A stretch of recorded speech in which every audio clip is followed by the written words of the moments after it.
Hello friends, आज आम मेफ्टाजेसिक DS syrup विषय जानिबा। एहार लाभ कौन, साइड इफेक्ट कौन, यह किपरि व्यवहार करा उचित, ताहा सहित एही सिरप रे कौन कौन उपादान रहिछि, एही सब विषय रे संपूर्ण सूचना जानिबाकु हेले वीडियोटी को शेष पर्यंत देखंतु। साधारणतः मेफ्टाजेसिक डीएस सिरप होउछि एक औषध जहाँ पिलामानक ज्वर एवं बथा को दूर करने पई व्यवहार करा जायथाय। एथिरे मुख्यतः पारासिटामोल एवं मेफेनामिक नामक दुईटी मुख्य उपादान रही। एही सिरप को ब्लू क्रॉस कंपनी द्वारा तैयारी करा जायछि।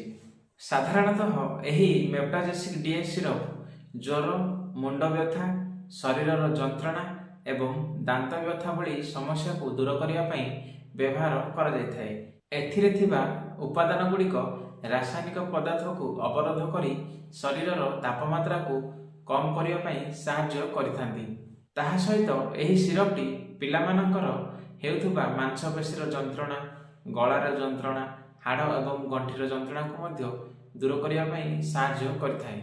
एही सिरपटी को सठिक भाव में व्यवहार करने द्वारा पिलामानकर ज्वर एवं शरीरर सामान्य जंत्रणा धीरे धीरे कमिबारे लागिथाय। नेक्स्ट जानिबा एही सिरपटीर साइड इफेक्ट कौन रही।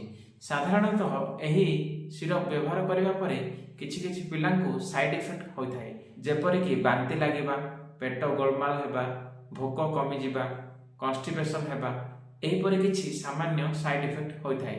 जदि अधिक किछि समस्या होता है तेबे आपण तुरंत डाक्टर सहित परामर्श नियंतु।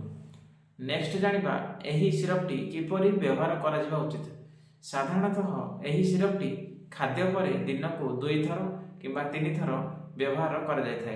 एही सिरपटी को डाक्टर माने पिलार बयस एवं ओजन अनुसार एहार सठिक व्यवहार कहितांती।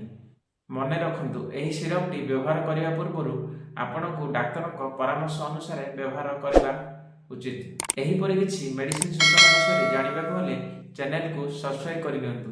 धन्यवाद।